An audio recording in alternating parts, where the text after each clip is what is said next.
ம், ஒன்றும் பிரச்சனை இல்லை தம்பி.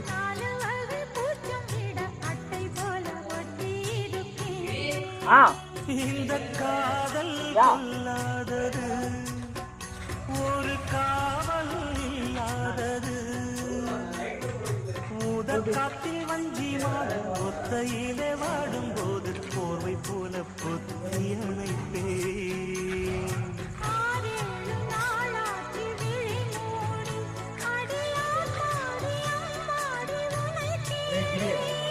நீதானே மானே என் இளஞ்சோ